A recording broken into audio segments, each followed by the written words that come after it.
Doctor साहब, जहांगीर तरीन साहब की लंदन से वापसी हो गई है वतन, और दुबई में भी नवाज शरीफ साहब की सियासी मुलाकातों का सिलसिला जारी है। ये सियासी सफ़बंदियाँ किस तरह होने जा रही हैं? देखिए, बड़े अहम दिन शुरू हो गए।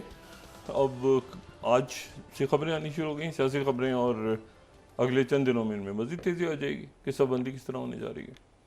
और इसमें जो अहम बात है वो ये है कि जैसे आपने बताया कि इस्तेहकाम पाकिस्तान पार्टी के जो रहनुमा। रहनुमा या उनके कायद या सरप्रस्त आला जहांगीर तरीन साहब वो वापस आ गए हैं। लेकिन अभी ये बात वाज़ेह नहीं है। मेरे पास ये इतलात थी कि शायद वो जब गए थे तो ये बात थी कि वो मुस्लिम लीग नून के साथ जो है वो उनका इत्तेहाद होगा या पीपल्स पार्टी के साथ इत्तेहाद होगा। लेकिन फिर दरमियान में ये खबर थी मेरे पास कि शायद वो मियाँ साहब इत्तेहाद की बात नहीं कर रहे, बल्कि वो कह रहे हैं कि जम हो जाएं। जी। इस्तेहकाम में पाकिस्तान पार्टी की तरफ से इस बात की कोई तरदीद नहीं हुई, बल्कि कुछ लोगों से मेरी बात हुई तो उन्होंने इसकी तस्दीक ही की कि हम ये चाहेंगे कि हम अगर नून में ही चले जाएं तो वो कम से कम एक शेर का निशान तो हमें मिल जाएगा। लेकिन वो फिर कितना मिलेगा, कितने लोग ऐसे हैं जो कि उस पार्टी में जम होंगे, तो ये एक और कुछ शख्सियात ऐसी हैं जिनको यकीनन नवाज शरीफ साहब नहीं लेना चाहेंगे। वो ये भी कह सकते हैं कि कुछ, लेकिन इतने सारे लोग अगर चले जाते हैं तो फिर वही बात कि फिर मुस्लिम लीग नून तो एक छोटी उसमें शक्ल में आ जाएगी कि अगर सबको आप मोबलाइज करते हैं, और ये वो शख्सियात हैं जिनके ऊपर नवाज शरीफ साहब एतबार नहीं करते। तो वही कहते हैं कि ये हमारे ही लोग थे, 2018 से पहले ये हमें ही छोड़ के तहरीक साहब में चले गए, और ये सारे जो हैं ये वापस आ जाएंगे, और वापस आने के बाद जब इनको ज़रूरत हो, इन्होंने कुछ ऊपर नीचे करना होगा हिसाब किताब, तो फिर छोड़ के चले जाएंगे। तो इनमें इसमें ज़मानत क्या है इस बात की? तो बेहतर है कि ये कम से कम फ्लोर क्रॉसिंग ना हो, कम से कम कोई ऐसा सिलसिला ना हो। और जिस कदर तेज़ी से इन्होंने तहरीक इंसाफ को छोड़ा है, तो ज़ाहिर नवाज शरीफ साहब भी ये सब कुछ देख रहे हैं।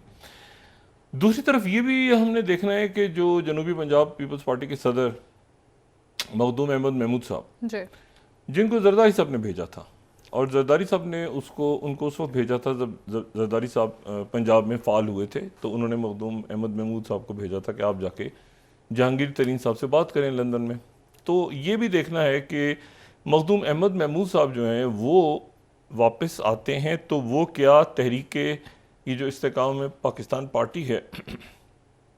ये पीपल्स पार्टी के साथ एडजस्टमेंट करती है,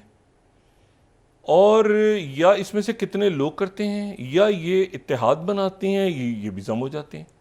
क्योंकि यहाँ पर वही मामला पीपल्स पार्टी के रहनुमा बात कर रहे हैं कि कुछ लोग तो ठीक है हमारे साथ, अच्छा जरदारी साहब के साथ अलायंस में जो पार्टियाँ गई हैं तो उन पार्टियों के मसाइल नहीं हुए माजी में भी, ठीक है। परवेज इलाही साहब जैसे अभी जो हैं वो जो आपने जिक्र किया कि वो जेल में उनसे शुजात साहब ने मुलाकात की थी, वो 1-2 रोज़ पहले की खबर है, वो आ जाएगी सामने गालिबन। तो वो ये है कि वो उनके साथ चलते रहे, उनके अलाइज, चाहे वो MQM हो, चाहे वो ANP हो, चाहे कोई भी हो। तो लेकिन वो ऐसा कोई सिलसिला नहीं होना चाहिए कि अचानक बहुत ज़्यादा डिपेंडेंट हो गए और वो पता चला कि सारी ही सीटें जनूबी पंजाब में उनकी ही हैं, और वो किसी भी वक्त जरदारी साहब को उन्होंने कहा कि तो छोड़ के चले गए सारे। तो ये भी एक इशू है। बिल्कुल। अच्छा, और असल जो मामला है वो है पंजाब का, कि पंजाब के अंदर क्या पाकिस्तान पीपल्स पार्टी, जरदारी साहब फिर दोबारा पंजाब आ रहे हैं गालिबन 1-2 दिन के बाद। अभी तक जो प्लान है वो ये कि वो पंजाब आ रहे हैं, और यानी आगे जो बातचीत होगी ना, पहले तो सब अपने अपने, जिसको कहना चाहिए ना कि अपने अपने वो स्ट्रॉन्ग करेंगे ना, अपने पास क्या मतलब कोई। अब देखें जैसे ये ऐलान हुआ इलेक्शन कमीशन की तरफ से कि जो सिंबल्स हैं पार्टियाँ दोबारा अप्लाई कर दें, सिंबल्स 216 एक्ट का सेक्शन है गालिबन, उसमें अब जो हुक्मरान जमातें हैं वो उसमें चूँकि नए सिरे से अप्लाई होगा, तो उसमें वो निशान के ऊपर जो है वो बल्ला ख़त्म करवाने का उनका इरादा है कि हम बल्ले को उड़वाएं। और इलेक्शन कमीशन की तरफ से जो 19 तारीख दी गई है, तो उनका ये है कि उसमें चूँकि उसकी एक सेक्शन ये भी है जो कहती है कि फॉरेन फंडिंग, एक सेक्शन जो है वो मतलब मुख्तलिफ सेक्शंस लगा के उस वक्त तक दफ़ा तो इलेक्शन कमीशन के पास से वो जो है वो निशान लिया जाए, या इलेक्शन कमीशन निशान ही ना दे। ठीक। तो ये एक जो इलेक्शन कमीशन की तरफ से 19 जुलाई दी गई है, वो भी एक उस वक्त तक क्या मामलात होते हैं तहरीक इंसाफ के साथ और उनके कायदीन के साथ, तो वो भी एक अहम है इशू। और फिर उसमें ये जो सब बंदियाँ हैं ये अभी वाज़े होना बाकी हैं, क्योंकि इसमें जो सबसे बड़ी जो इशू आ रहा है वो आ रहा है तारीख़ों का। तो तारीख़ों का क्या इशू आ रहा है, वो ये नहीं, ये शायद इतना बड़ा इशू नहीं है कि 2 महीने की इंटरम हो या 3 महीने की। इशू इसमें ये आ रहा है कि मतलब 13 तारीख को तोड़ें या 2 दिन पहले, ये कोई इतना बड़ा इशू नहीं है। इशू जो है वो ये है कि जो चीफ जस्टिस ऑफ पाकिस्तान ने जो जाना है वो सितंबर में जाना है जी।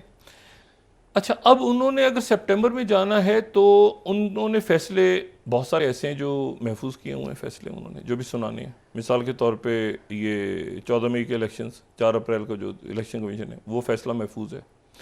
मिसाल के तौर पे ये जो प्रोसीजरल बिल, नैब तरामीम, ये सारे फैसले महफूज हैं और वही 3 रुकनी बेंच के फैसले हैं ये, और ये इनकी डिटेल जजमेंट्स आनी है, बहुत अहम फैसले। तो एक बात जो इस वक्त इसको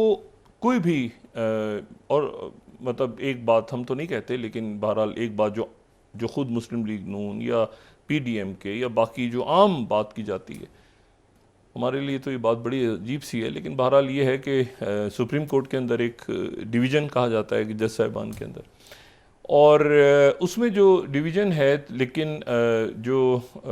जस्टिस फाइज ईसा साहब हैं उनका नोटिफिकेशन तो हो गया, लेकिन सितंबर का हुआ है। तो अब ये जो आखिरी 70 या 75 या 74 या जितने दिन भी हैं जो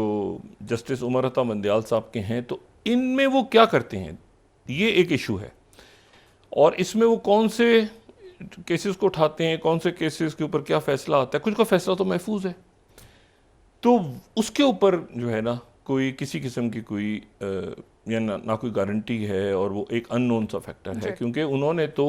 कुछ मामलात पे जो एक तासुर है और दुरुस्त भी है बड़ी हद तक, कि उन्होंने तो कुछ बातों पे इन्होंने अभी हालिया दिनों में उनकी इस्टेब्लिशमेंट से भी इस जो ये जो जज साहिबान हैं इनके, और ये भी, और इस्टेब्लिशमेंट भी शायद एक पेज पे नहीं, बहुत से फैसलों के हवालों से। तो सवाल ये है कि फिर वो तारीखों का फिर इशू आ रहा है कि वो सितंबर तक उन्होंने रहना है। उमर अता मंदियाल साहब ने भी रहना है, और उनका जाहिर है कि वो बेंच भी रहेगा, और वो बेंच के वही उसी तरह से वो बेंच बनाएंगे और वो सारा। और ये हमने पिछले दिनों देखा भी कि जो इश्यूज खड़े हुए बड़े, वो बदकिस्मती से हमारी अदालती तारीख के या सियासी तारीख के कोई अच्छे मनाजिर नहीं हैं जो हमने देखे।